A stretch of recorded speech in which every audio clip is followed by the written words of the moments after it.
عورت کے منہ میں ڈسچارج ہونا یہ بالکل حرام ہے، ناجائز ہے، گندگی ہے، اسلام میں اس کی قطعاً اجازت نہیں ہے۔ اور اگر ان ائمہ کا مذہب لیا جائے جو منی کو پاک سمجھتے ہیں، اس لیے میں یہ عرض کر رہا ہوں کہ بعض حضرات نے اس پہ فتویٰ دیا ہے کہ یہ چونکہ پاک ہے لہذا اگر یعنی کوئی شخص منہ میں بھی ڈسچارج ہو جائے تو یہ بھی جائز ہے۔ یہ 100% غلط فتویٰ ہے، اس لیے کہ جو حضرات اس کو پاک کہتے ہیں وہ بھی اس کو خبائث میں داخل کرتے ہیں، حرام چیزوں میں داخل کرتے ہیں۔ اس کا کھانا یا اس کا منہ میں ڈالنا وہ بھی جائز نہیں کہتے، تو اس لحاظ سے بھی یہ ناجائز ہے اور بہت ساری بیماریوں کا ذریعہ بھی ہے۔ دوسرا مسئلہ یہ ہے کہ اگر کوئی ڈسچارج نہیں ہوتا اورل سیکس کے ذریعے تو اس کا شرعی حکم کیا ہے؟ تو اس کا حکم یہ ہے کہ یہ انتہائی سخت درجے کا مکروہ ہے، ناپسندیدہ عمل ہے، اور اس کے سخت درجے کے مکروہ اور حرام نہیں ہے لیکن بہت زیادہ ناپسندیدہ اور شریعت کے مزاج کے بالکل خلاف ہے، اور اسلامی کلچر میں اس کا کوئی تصور نہیں تھا۔ یہی وجہ ہے کہ فقہائے کرام کے ہاں اس چیز کا تذکرہ بہت ہی محدود پیمانے پر ملتا ہے۔ یہ اس کی علامت ہے کہ مسلمان معاشرہ اس چیز سے بالکل بھی واقف نہیں تھا کہ یہ کیا ہوتا ہے۔ تو یہ چیز غیروں سے آئی ہے، غیر مسلموں سے ہمارے معاشرے میں جو ان کی موویز دیکھ دیکھ کے، فوش فلمیں دیکھ دیکھ کے نوجوانوں میں اس چیز نے سرایت کیا، ورنہ یہ انسان طبی طور پر اس عمل سے بہت زیادہ نفرت کرتا ہے۔ کوئی بھی شریف الطبع آدمی ذہنی طور پر اس کے لیے تیار نہیں ہوگا۔ تو میں پھر بھی یہ کہہ رہا ہوں کہ بہرحال علماء اس کو ناجائز اور حرام نہیں سمجھتے، اس لیے کہ میاں بیوی ایک دوسرے سے جس طرح سے چاہیں استمتاع کر سکتے ہیں، لیکن سخت ناپسندیدہ بہرحال ہے اور مکروہ چیز ہے، اور اس قابل نہیں ہے کہ اس کی حوصلہ افزائی کی جائے۔ یہ اس کے بارے میں ہے کہ جب یعنی جو ہے وہ ادخال کیا جائے اس فم کے اندر، اس جو ہے مرد اس میں باقاعدہ جو ہے وہ تلذذ حاصل کرے۔ اگر ایسا نہ ہو بلکہ باہر سے استمتاع کیا جائے، جیسے بعض جگہ ایسا ہوتا ہے کہ کیا نام ہے عورت کو اس چیز سے گھن آتی ہے کہ وہ اپنے منہ میں اس گندگی کو لے کر جائے، تو پھر بعض شوہر زوجہ کو مجبور کرتے ہیں کسنگ وغیرہ پر، تو یہ کم درجے کی کراہت ہے، یعنی یہ بھی ناپسندیدہ تو ہے مگر یہ اس درجے کا مکروہ، اس درجے کا ناپسندیدہ نہیں ہے۔ دوسری بات یہ کہ یہ جو میں نے پوری ڈیٹیل بیان کی ہے یہ اس صورت میں ہے اس کے مکروہ اور ناپسندیدہ ہونا کہ عورت اس کے لیے ذہنی طور پر آمادہ ہو۔ یہ بات خوب یاد رکھیں، اگر عورت کو اس عمل سے گھن آتی ہے تو پھر مرد بیوی کو اس کام پر مجبور ہرگز نہیں کر سکتا، کیونکہ یہ نکاح کے جو ایگریمنٹ ہے، مقتضیات ہیں، اس کے خلاف ہے، یعنی یہ اس میں داخل نہیں ہے۔ عورت اپنے آپ کو ہم بستری سے تو نہیں روک سکتی، مرد جب چاہے گا بیوی سے ہم بستری کر سکتا ہے، عورت کو اجازت نہیں ہے، لیکن خاص اس عمل سے عورت مرد کو روک سکتی ہے اگر وہ ذہنی طور پر اس کے لیے آمادہ نہیں ہے۔ یہ تو میں نے اورل سیکس سے متعلق کچھ فقہی احکام بیان کیے ہیں۔ دوسری بات یہ، اس کا بھی مسائل پوچھے جاتے ہیں کہ بعض مرد اپنی زوجہ کو مجبور کرتے ہیں غیر فطری طریقے سے ہم بستری کرنے پر، پچھلے راستے پر ہم بستری کرنے پر، تو یہ بات یاد رکھیں کہ ایسی صورت میں عورت پر اصل حکم یہی ہے کہ وہ ایسے مرد سے طلاق لے لے اور اس کو اپنے قریب نہ آنے دے، کیونکہ اس میں نقصان یہ ہوتا ہے کہ اگر عورت اس کام کی مرد کو اجازت دے دے تو کچھ وقت کے بعد اس کی اپنی نیچر تبدیل ہو جاتی ہے، اپنی فطرت بدل جاتی ہے اور اسے اسی اس غیر فطری کام میں لذت آنا شروع ہو جاتی ہے۔ تو اپنے آپ کو گندگی سے بچانا یہ بہت ضروری ہے، اور اگر وہ یہ سمجھتی ہے کہ طلاق کے بعد اس کے دوبارہ نکاح نہیں ہوگا، اس کی زندگی تباہ نہیں ہوگی، تو پھر سخت مجبوری میں اگر مرد اس کو دھمکیاں دیتا ہے مارنے کی یا طلاق کی، تو ایسی مجبوری میں پھر اللہ کی رحمت سے امید ہے کہ گناہ صرف مرد کے کندھوں پر ہوگا۔ ایک اور علمی نقطے کی بات ہمیں یہ پتہ چلتی ہے اس آیت میں کہ نساؤکم حرث لکم، اللہ تعالیٰ نے نکاح کا بنیادی مقصد حرث بتایا ہے، یعنی نسل بڑھانا۔ تو یہ جو فیملی پلاننگ والے آج جس دعوت کو لے کے چل رہے ہیں کہ بچے دو ہی اچھے، یہ جو پوری دنیا میں ایک تحریک چل رہی ہے، یہ قرآن و سنت کے 100% خلاف ہے۔ قرآن کے واضح نصوص اور احادیث تو اس بارے میں بہت ہی تفصیل سے ہیں۔ میری جو کتاب ہے ایک سے زائد شادیوں کی ضرورت کی، اس میں تقریباً 50 صفحے میں نے صرف اسی پر لکھے ہیں کہ اسلام نسل بڑھانے پر بہت زیادہ حریص ہے، اسلام چاہتا ہے کہ مسلمانوں کی نسل بڑھے۔ قرآن مجید میں ہے ان اللہ لا یستحی من الحق، کہ اللہ تعالیٰ حق بات بیان کرنے سے حیا نہیں کرتے۔ احادیث میں بھی بعض ایسے مسائل کو اللہ کے رسول نے بیان کیا ہے صلی اللہ علیہ وسلم نے جو بظاہر حیا کے خلاف ہیں، مگر اس لیے بیان کیا کہ اگر آپ صلی اللہ علیہ وسلم بیان نہ کرتے تو لوگ ان بے شرمی کے کاموں میں مبتلا ہو جاتے۔ اسی وجہ سے میں بھی یہ ہمت کر رہا ہوں کہ ایک اور ایسا گناہ جس میں لوگ مبتلا ہیں اور وہ ہے حیا کے خلاف، مگر ہے بہرحال شریعت کا مسئلہ اور لوگ اس میں گناہ میں مبتلا بھی ہیں، اس لیے بتانا ضروری ہے۔ وہ یہ ہے کہ لوگ شادی کے بعد بھی آج کی نوجوان نسل زوجہ سے، بیوی سے غیر فطری طریقے سے ہم بستری کرتے ہیں، انٹرنیٹ پر بیہودہ فلمیں دیکھتے ہیں۔ تو جو چیز انگریزوں کی دیکھ رہے ہیں کہ ان کے کلچر آہستہ آہستہ میڈیا کے ذریعے ہمارے معاشرے میں بھی آ رہا ہے۔ اللہ کے رسول صلی اللہ علیہ وسلم نے لعنت فرمائی ہے، ایک روایت میں ہے کہ اللہ اس کی طرف دیکھے گا نہیں کہ جو اپنی زوجہ سے پچھلے راستے سے ہم بستری کرے گا۔ یہ بیماری بھی، یہ گندگی بھی لوگوں میں پھیلتی جا رہی ہے، خاص طور پہ جن کو لڑکوں سے بدفعلی کی عادت پڑ جائے تو وہ زوجہ سے فطری راستے سے ہم بستری نہیں کرتے۔ اللہ نے فرمایا کہ نساؤکم حرث لکم، یہ تمہاری زوجات ہیں، بیویاں ہیں، یہ نسل بڑھانے کے لیے ہیں۔ تو اسی راستے میں انسان اپنی خواہش کو پوری کر سکتا ہے جس راستے سے نسل بڑھتی ہے، اس کے علاوہ کسی اور راستے سے اپنی خواہش کو پورا کرنا یہ حرام ہے، گناہ کبیرہ ہے، گندگی ہے۔ ہمارے پاس کیسز آتے ہیں، ایک پاک دامن لڑکی کی شادی ہوتی ہے، لڑکا بھی بظاہر بڑا نیک، لیکن کیا ہے، لڑکا چونکہ ٹھرکی ہوتا ہے، شہوت کا درندہ ہوتا ہے، تو وہ یہ نہیں دیکھتا کہ میں اپنی بری خواہش مٹانے کے لیے میں اپنی زوجہ کو غیر فطری طریقے پر مجبور کیسے کر سکتا ہوں، تو مجبور کرتا ہے پھر اپنی بیوی۔ اس میں جو عورتیں زیادہ پاک دامن نہیں ہو، نیک نہ ہو، یا ان کو یہ ڈر ہو کہ طلاق ہو گئی تو ہم کہاں جائیں گے، وہ پھر اپنے شوہر کے ساتھ اسی غیر فطری طریقے پر آمادہ ہو جاتی ہیں، اور اس کا عذاب اور اس کا وبال یہ ہوتا ہے کہ کچھ دنوں میں ان کو بھی اسی کی لت پڑ جاتی ہے۔ انسان جب بھی کوئی غیر فطری راستہ اختیار کرتا ہے، آخرت کا عذاب تو بعد میں، دنیا کا عذاب یہ آتا ہے کہ پھر اس کو لذت فطرت میں آتی نہیں ہے، پھر جو راستہ اللہ نے رکھے اس میں اس کو لذت نہیں آئی، وہ گندگی میں ہی گھسنے کی کوشش کرے گا، اس کی بھی فطرت خراب ہو جاتی ہے، اور جس کے ساتھ یہ بدفعلی کی جائے اس کی بھی فطرت خراب ہو جاتی ہے، وہ بھی پھر کسی کے قابل نہیں رہتے۔ تو اپنے جان پر رحم کرنا چاہیے۔ ہم انسان ہیں، ہم درندے نہیں ہیں، ہم گھوڑے نہیں ہیں، ہم گدھے نہیں ہیں، ہم جانور نہیں ہیں، ہم انگریز نہیں ہیں۔ انگریز نے تو حیا اور شرم کی تمام حدود کو توڑ دیا ہے، وہ تو درندے بن چکے ہیں، ہم تو درندے نہیں ہیں، ہم تو حلال کھاتے ہیں، پاک صاف رہنے کی کوشش کرتے ہیں، تو ہم ان کی جو کلچر دیکھ کے ہم ایسے درندے بننے کی کوشش کیوں کریں؟ تو یہ بہت بڑا وبال ہے، بہت بڑی برائی ہے جو ہمارے معاشرے میں آہستہ آہستہ جڑ پکڑتی جا رہی ہے، اور اس سے بیماریاں بھی پھیلتی ہیں۔ غیر فطری طریقہ ہے، بیماریاں بھی پھیلتی ہیں۔ ایسے کیسز آتے ہیں کہ جناب وہ مرد مجبور کر رہا ہے بیوی کو، اور وہ بیوی جو ہے ساتھ نہیں دیتی تو پھر اس کو طلاق کی دھمکیاں دیتے ہیں، ایسے کیسز بھی آتے ہیں۔ اور یہ بھی آتا ہے کہ مرد جب اپنی بیوی کو غیر فطری طریقے پر مجبور کرتا ہے، بیوی آمادہ نہیں ہوتی، تو مرد پھر یہ دھمکی دیتا ہے کہ بھائی میری خواہش تو تم سے پوری ہوتی نہیں ہے، پھر میں دوسروں کے پاس جاؤں گا۔ تو یاد رکھیں، جس عورت کا شوہر یہ دھمکی دے اس کو کہ میں زنا کروں گا اگر تم نے میری خواہش پوری نہیں کی غیر فطری طریقے سے، تو عورت اپنے شوہر سے کہہ دے کہ جاؤ تم کہیں اور جا کے منہ کالا کرو، تمہاری فطرت میں گندگی ہے تو یہ مجھے گندا بنانے کی کوشش نہ کرو، اس کو زنا کرنے دیں، وہ اللہ آخرت میں اس سے بھگتے گا۔ ہر بیماری کا اللہ نے علاج رکھا ہے۔ اللہ کے رسول صلی اللہ علیہ وسلم نے فرمایا، صحیح بخاری کی حدیث، ما انزل اللہ من داء الا انزل له دواء، کوئی بیماری ایسی نہیں ہے جو اللہ نے نازل کی ہو اور اس کے لیے دوا نہ رکھی ہو دنیا میں۔ تو اگر کسی کو ایسی لت پڑ گئی ہے غیر فطری کام کی، تو اس کو چاہیے کہ وہ اپنا علاج کرائے، ڈاکٹر سے بھی رابطہ کرے، اور سب سے بڑا علاج یہ کہ کچھ وقت صبر کرے گا، چھوڑ دے گا کچھ عرصے کے لیے، تو خود بخود آہستہ آہستہ صحیح ہو جائے گا۔ ایک آدمی شراب کا عادی ہے، ایک علاج تو یہ کہ ڈاکٹروں سے رابطہ کرے، ایسے علاج کے چھوڑ دے، کتنے دن تڑپے گا؟ ایک دن، 2 دن، 3 دن، 4 دن، ایک ہفتہ، 2 ہفتہ، بہت زیادہ سال ہو جائے گا، اس کے بعد خود بہت ٹھیک ہو جائے گا۔ سگریٹ کا عادی ہے، چھوڑ دے گا تو کتنے لوگ ہم نے دیکھے ہیں دن میں 20 سگریٹ پیتے تھے، چھوڑنے پر آئے تو بالکل ایک دم چھوڑ دی انہوں نے، آہستہ آہستہ کر کے چھوڑ دی، لیکن تکلیف ہوئی مگر عادی ہو گئے۔ تو اب کسی کو یہ لت پڑ گئی ہے غلط کام کی، برائی کی، تو اس کا بہترین علاج یہ ہے کہ وہ اپنے آپ کو بدلنے کی کوشش کرے، ماحول بدلے، اور کچھ وقت صبر کرے گا تو اللہ اس سے یہ عادت چھڑا دے۔ نہیں کی، صبر نہیں کیا اس نے، پھر اسی گندگی میں موت واقع ہوگی، پھر آخرت کا عذاب بہت سخت، نسلیں برباد ہو جاتی ہیں اس عمل سے انسان کی۔ تو بات حیا کے خلاف ہے، مگر یہ کہ ایک بزرگ تھے وہ بات فرما رہے تھے، تو کسی نے پوچھا کہ حضرت آپ حیا کے خلاف بات کرتے ہیں، تو انہوں نے فرمایا تم بے حیائی کے کام نہیں چھوڑتے، ہم اس چھڑوانے کے لیے بات کریں تو ہم برے ہیں، اور تم کام کرو تو بھی برے نہیں۔ برائی کا کام کرنے میں برا نہیں بنتا، اور برائی کے خلاف بولنے والا برا بن جاتا ہے کہ دیکھو یہ کیسی باتیں کر رہے ہیں۔ تو وہی باتیں ہیں، اس لیے ہیں کہ یہ معاشرے میں یہ برائی پھیلتی چلی جائے، اور یہ ہماری اپنا کلچر نہیں ہے، یہ امپورٹ ہو رہا ہے باہر سے، یہ امپورٹ ہو رہا ہے، یہ وہاں میڈیا کے ذریعے آ رہا ہے۔ تو وہ چیزیں دیکھا نہ کریں اور ان لوگوں سے دور رہا کریں۔ ہمیں تو دین کا داعی ہو کے ان کو ہدایت پر لانا تھا، بجائے ہم ہدایت پہ چل کے دوسروں کو چلانے والے بن کے ان کے راستے پہ ہم نے چلنا شروع کر دیا۔ اللہ تعالیٰ ہمیں اب دیکھیں ان کے ہاں ایڈز کا مرض پھیل گیا ہے۔ آپ بتائیے یہ ایڈز کا مرض ہمارا ہے کیا؟ یہ بیماری ہماری ہے یا ان کی ہے؟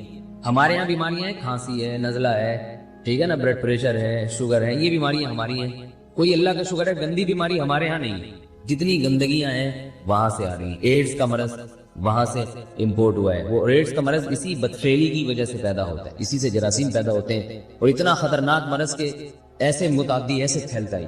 افغانستان میں ایڈز کا ریشو 0 تھا، 0۔ وہ جانتے نہیں تھے کہ ایڈز کا مرض ہوتا کیا ہے۔ جب سے امریکن آرمی، برطانیہ آرمی افغانستان میں آئی ہے، فوجی آئے ہیں، افغانوں میں ایڈز کا مرض پھیل گیا ہے، بڑے وہاں بدفعلیاں شروع کر دی ہیں۔ تو وہ تو حالانکہ ان کے لیے زنا کتنا سستا ہے، کتنا سستا ہے نا ان کے لیے زنا، پھر بھی وہ لڑکوں کی طرف مائل ہوتے ہیں۔ تو اتنی گندگی، ایسا گندا جب انسان بن جائے پھر اللہ اس کے وجود کو برقرار نہیں رکھتے، اور رکھتے ہیں تو پھر آخرت میں سزا دینے کے لیے اپنے آپ کو ان گندگیوں سے بچانا چاہیے، حلال پہ اکتفا کرنا چاہیے۔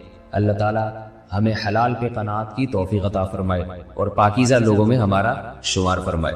تو میرے بھائی زنا کا بھی ایسے ہی ہے، تھوڑی دیر کا مزہ ہے، لیکن جو نیچرل مزہ تھا، آپ کا گھر بار آباد ہو، محبتیں ہوں، میاں بیوی کا ریلیشن، عورت کو شوہر پہ اعتماد، شوہر کو بیوی پہ اعتماد، یہ لبرل لوگوں میں یہ سب اعتماد کی ایسی کی تیسی۔ میں تو ایسے ایسے حالات جانتا ہوں جو سیکولر لبرل، نام نہاد لبرل ہے نا، جو بڑے پراؤڈ مائنڈڈ بنتے ہیں کہ یہ ملاؤں کو نہیں مانتے، یہ ملا کے، ایسے ان کے حالات ہوتے ہیں۔ بڑی لبرل سی ایک انٹی سے شادی کر لی، کسی پہ میں الزام نہیں لگا رہا، چپ رکھ رہے ہوتے ہیں ان کے پرسوں میں بیگم کے کہ یہ جو کہہ کے جا رہی ہے کہ میں طارق روڈ مارکیٹ میں شاپنگ کرنے جا رہی ہوں، تو لوکیشن سے ہم ٹریس کریں گے کہ یہ جا بھی وہاں رہی ہے۔ یار جب بیوی پہ یہ شک پیدا ہونا شروع ہو جائے تو لائف تو گئی نا، ختم۔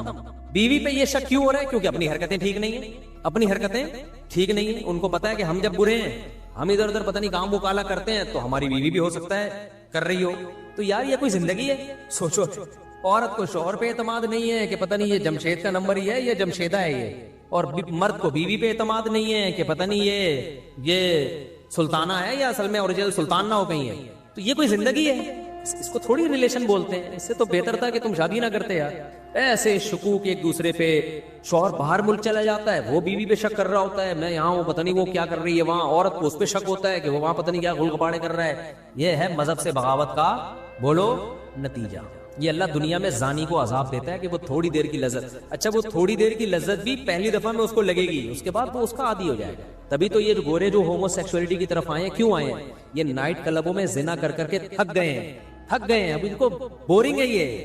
ہمارے یہاں نا ایک صاحب امریکہ گئے اور یورپ گئے، کہتے ہیں تو گورے اتنے اچھے ہیں کہ وہاں چڑیاں پہنی ہوئی عورتیں گھوم رہے ہیں، گورے دیکھتے ہی نہیں، اور ہمارے ٹھرکی جا کے نا ایسے ایسے چھانک چھانک کے ایک ہفتہ تو ہمارے ٹھرکیوں کا لڑکیاں دیکھنے میں گزرتا ہے، اس کے بعد جاب تلاش کرتے ہیں وہ۔ میں نے کہا یہ اس سوسائٹی کا کوئی پازیٹیو پہلو نہیں ہے، یہ نامرد ہونے کی علامت ہے۔ اگرچہ یہ ٹھرک ٹھیک نہیں ہے، میں ایسے نہیں کہ آپ مردانگی دکھائیں وہاں جا کے، یہ اس کی علامت ہے اللہ نے ان سے لذت ہی چھین لی ہے، کیونکہ یہ زنا کر کر کے نا اب یوز ٹو ہو گئے۔ ان کے لیے جمشید میں اور جمشیدہ میں کوئی فرق رہا نہیں ہے، محمود اور محمودہ ان کے لیے برابر ہو گئی ہے۔ سمجھتے ہو کہ نہیں سمجھتے؟ یہی عذاب نہیں ہے کیا کہ ایک لذت جو ایک اللہ نے مرد کے دل میں عورت کی طرف لذت رکھی، وہ لذت ہی چھین لی اللہ نے۔ ہمارے لوگوں سے نہیں چھینی ہے تو یہ ٹھرکی بنے ہوئے ہوتے ہیں وہاں جا کے۔ ہاں اللہ نے یہ بولا ہے کہ یہ کام مت کرو بھائی، نظر کی حفاظت کرو اور حلال طریقے سے جو نکاح کا طریقہ اللہ نے رکھا ہے۔ تو زانی جو زنا کرنے والا ہے اس کو آخرت میں تو بہت سخت سزا ہے، وہ تو جہنم کی آگ ہے۔ حضرت جبریل کو نبی نے دیکھا نا معراج میں، تو نبی صلی اللہ علیہ وسلم نے دیکھا کہ کچھ لوگ ننگے مرد اور ننگی برہنہ عورتوں کو آگ میں جلایا جا رہا ہے اور وہ آگ کے شعلوں کے ساتھ اوپر آتے ہیں۔ تو آپ نے جبریل سے پوچھا یہ کون ہے؟ جبریل نے فرمایا یہ آپ کی امت کے زنا کرنے والے مرد اور زنا کرنے والی عورتیں ہیں۔ انہی مرد اور عورتوں کو ایک ساتھ اللہ نے ڈالا ہے، چلو اس عذاب کو دیکھو۔ اللہ ہم سب کو اس عذاب سے محفوظ رکھے۔ تو زنا ہلکا عذاب نہیں، آخرت کا عذاب بھی بہت سخت ہے، لیکن دنیا میں زانی کو کیا سزا ملتی ہے؟ اس کی جو خاندانی جو گھر کی لائف ہے اس کی ایسی کی تیسی۔ پھر جب بچوں کو پتہ چلتا ہے ہمارا باپ ایسا، بچوں کے دل میں بھی باپ کی کوئی عزت نہیں رہتی، وہ باپ کو بھی جمشید سمجھتے ہیں، ڈیڈی پاپا واپا سب ختم، ابا ابو بزرگی سب ختم۔ اس لیے میں تبھی تو آپ لوگ کو 4 شادیوں پہ سیٹ کر رہا ہوں۔ زنا کی طرف مت جاؤ بھائی، خاندان بڑھاؤ، اولاد ملے گی حلال اولاد۔ انگریزوں کے اولاد بھی حلال نہیں ہے، وہ بھی زنا کی پیداوار ہے، تبھی ان میں اتنے سیپریشن کے واقعات ہیں۔ میں نے گورے کا انٹرویو لیا کسی یورپ میں نے کہا آپ کے فادر کیا کر رہے ہیں؟ انہوں نے کہا فادر پتہ نہیں کدھر ہے۔ اپنے پھر فادر کو گالیاں دینے لگا وہ۔ میں کہا یار سٹائل ہے بھائی۔ تو کیونکہ وہ فادر جو تھا نا وہ اس کی ماں کو چھوڑ کر کہیں اور منہ کالا کرنا شروع کر دیا تھا اس نے، پھر اس کو چھوڑ کے کہیں اور منہ کالا کرنا شروع کر دیا، تو اولاد کو ایسے فادر سے محبت ہوگی کہاں ہوگی؟ تو خیر، تو اس لیے اللہ نے کیا فرمایا کہ جو ایمان والے لوگ ہیں الا علی ازواجہم او ما ملکت ایمانہم، باندیاں کا نظام ختم ہو گیا، اب صرف کیا ہے بھائی؟ الا علی ازواجہم، ایمان والا اپنی زوجہ کے علاوہ کہیں اور نہیں جاتا۔ اچھا دیکھو، اللہ یہ بھی کہہ سکتے تھے کہ ایمان والے لوگ اپنی زوجہ کے پاس جاتے ہیں، یہ اسٹائل بھی ہو سکتا تھا نا، لیکن اللہ نے یہ انداز نہیں اختیار کیا، بلکہ اللہ نے کہا کہ یہ لوگ اپنی شہوت کو کہیں بھی پورا نہیں کرتے سوائے بیوی کے۔ یہ انداز کیوں اللہ نے رکھا؟ تاکہ فحش فلمیں دیکھنے والے بھی سمجھ جائیں کہ یہ بھی کیا ہے، بولو حرام ہے، اور ہینڈ پریکٹس کرنے والے بھی سمجھ جائیں کہ یہ عمل بھی کیا ہے، حرام، یہ ناجائز ہے، جائز عمل نہیں ہے۔ جو لڑکوں سے بدفعلی کرتے ہیں وہ بھی سمجھ جائیں کہ یہ عمل بھی کیا ہے، بولو حرام۔ بد نظری سے اپنی خواہش پوری کرنا وہ عمل بھی کیا ہے۔ تصور میں کسی غیر عورت کا تصور، بعض نوجوان بتاتے ہیں ہم لیٹتے ہیں تو پھر فلم چلاتے ہیں دماغ میں، کہ فلم پوری چلا کے اس سے لذت حاصل کر رہے ہوتے ہیں، بھائی یہ بھی ناجائز اور یہ بھی حرام۔ تو اللہ نے صرف اور اللہ نے کہا اپنی خواہشات کو کہیں بھی پورا نہیں کرتے سوائے بیوی۔ تو جب مسلمان پہ اتنی پابندیاں، اتنی ریسٹرکشنز ہوں، تو بیویوں کی تعداد زیادہ ہونا تو بنتا ہے نا میرے بھائی، کیا خیال ہے؟ پھر اتنے پروٹوکول تو مسلمان مرد کو ملنا چاہیے نا۔ ایک انگریز مسلمان ہوا، جرمنی کا تھا میرا خیال ہے، اتنی بڑی داڑھی اس کی، جامعۃ الرشید میں آتا تھا۔ اب جب مسلمان ہوا ہے، جرمنی میں کتنی عیاشی آپ کو بتائے، مسلمان ہوا تو پھر یہاں گلشن اقبال میں کوئی لڑکی مسلمان کوئی لڑکی تھی، اس سے پھر اس کی شادی ہوئی، بڑا ماشاءاللہ داڑھی واڑی اور بہت نیک انگریز تھا وہ۔ میں ملا اس سے، گپ شپ لگائی تو مجھے کہتا میں تو کروں گا 4 شادی۔ اس سے یہ ہو رہا تھا کہ میری بیوی نہیں کرنے دے رہی، حالانکہ وہ مسلمان ہے، پاکستانی مسلمان ہے۔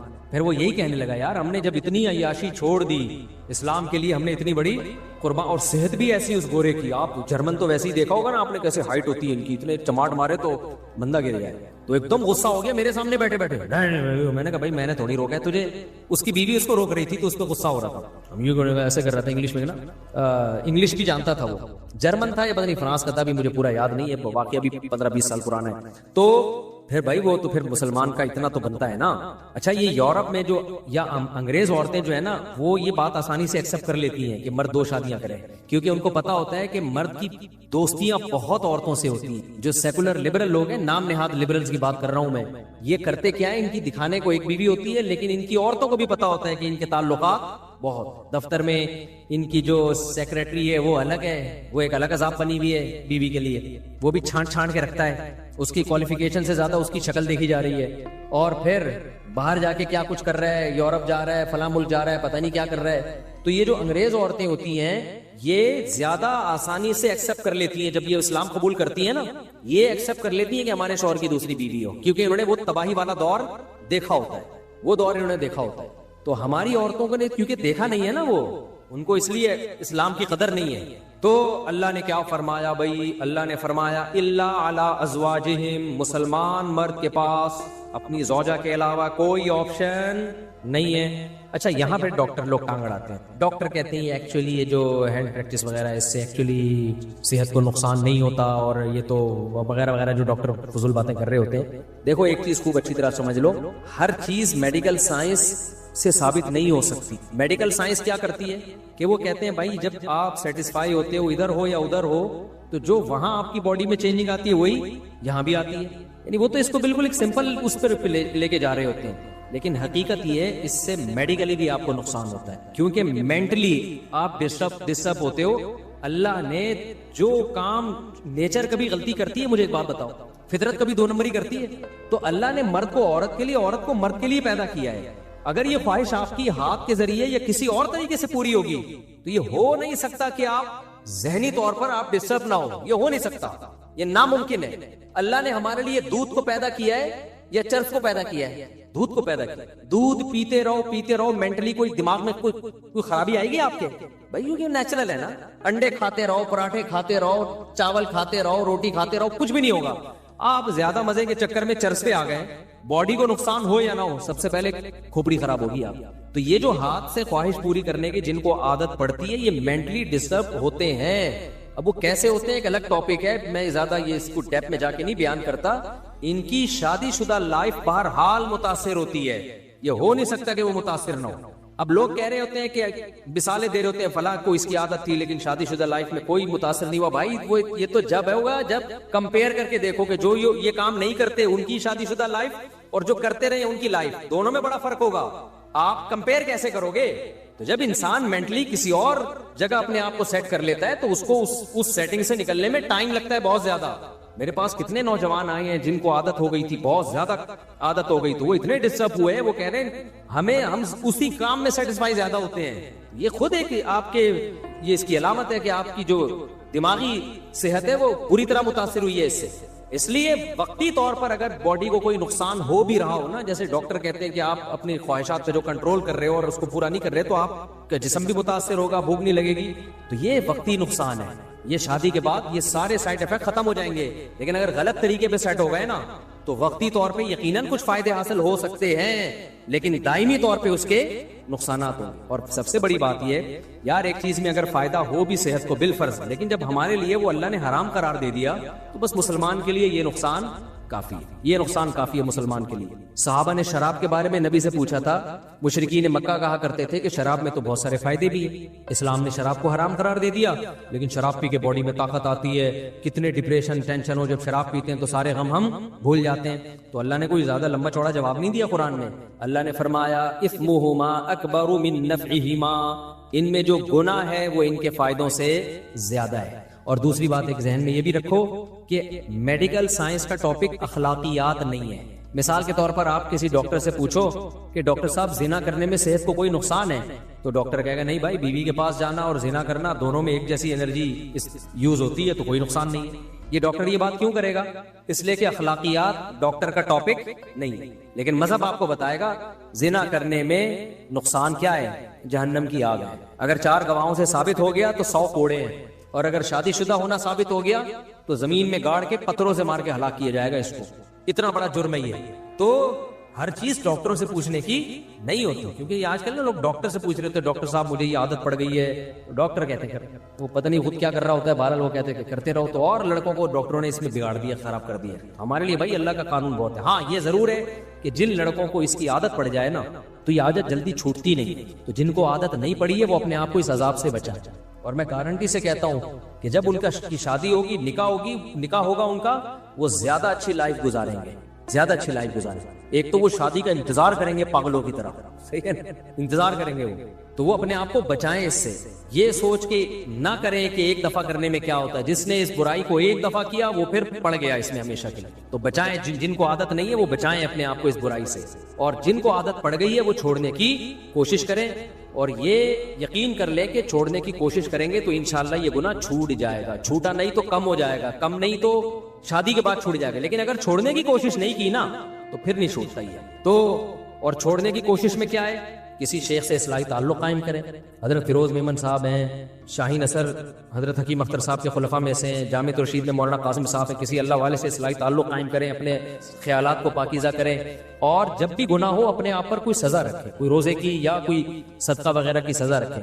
تو اس سے آہستہ آہستہ یہ گناہ بولو چھوٹ جاتا ہے. اور پھر بھی نہیں چھوٹ رہا تو مایوس نہ ہو، کوشش نہیں چھوڑنی ہے، کیونکہ اس کوشش کا پتہ ہے کیا فائدہ ہوگا. اگر آپ نے کوشش نہیں کی تو خوب سمجھ لو اس گناہ تک نہیں رہو گے، پھر اس سے ایک اسٹیپ آگے بڑھو گے. جو ہینڈ پریکٹس کرتے ہیں زنا کی طرف پھر وہی جاتے ہیں، کیونکہ ان کو اپنی خواہش پہ کنٹرول ہی نہیں ہوتا. اس کا سب سے بڑا عذاب ہی یہی ہے، کیونکہ وہ نا بار بار ان کے جذبات بھڑکتے ہیں. جو ایک دفعہ ہمت کر کے اس برائی کو چھوڑ دیں ان کے جذبات بھڑکتے ہی نہیں ہیں، وہ کنٹرول میں آ جاتے ہیں. یہ ایسا جرم ہے کرو گے تو کرتے رہنے کی عادت پڑے گی. پھر ایک میرے پاس ایسے نوجوان آتے ہیں ایک دن میں 6-6 7-7 دفعہ کر رہے ہوتے ہیں یہ برائی.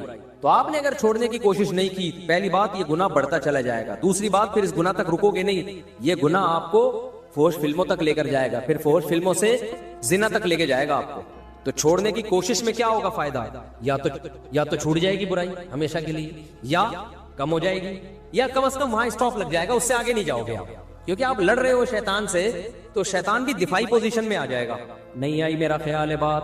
جب آپ شیطان سے لڑو گے نا، ایک ہوتا ہے اقدامی پوزیشن، بڑھ چڑھ کے حملے کرنا، ایک ہوتا ہے دفاعی پوزیشن، حملہ کوئی اور کر رہا ہے آپ صرف دفاع کر رہے ہو. تو اگر آپ نے ہتھیار ڈال دیے اور اس برائی سے بچنے کی کوشش بھی چھوڑ دی تو شیطان اقدامی پوزیشن میں آئے گا، وہ بڑھ چڑھ کے آپ پہ حملے کرے گا. وہ کہے گا ابھی یہ کر رہے ہو، اب اس سے آگے جاؤ، اب اس سے آگے جاؤ، اب اس سے آگے جاؤ، زنا کروا کے چھوڑے گا وہ. لیکن اگر آپ چھوڑنے کی کوشش میں لگ گئے، یا تو آپ شیطان سے جیت جاؤ گے، چھوٹ جائے گی برائی. نہیں جیتے تو کم از کم اتنا ہوگا کہ شیطان کو دفاعی پوزیشن میں لے آؤ گے. شیطان کہے گا ٹھیک ہے میں بڑھ چڑھ کے حملے تو نہیں کر رہا، لیکن تجھے یہاں تک روکوں گا میں، کم از کم یہ کرتا رہا، اس سے آگے بڑھنے پہ نہیں آئے گا وہ.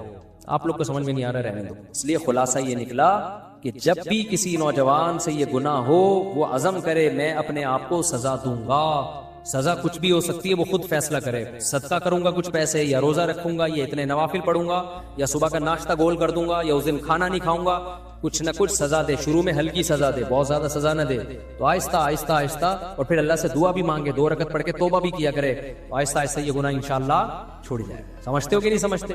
تو اللہ نے کیا فرمایا؟ الا علی ازواجہم، اللہ سے اگر ریلیشن مضبوط کرنا ہے تو نکاح کے علاوہ تمہارے پاس کوئی آپشن نہیں ہے.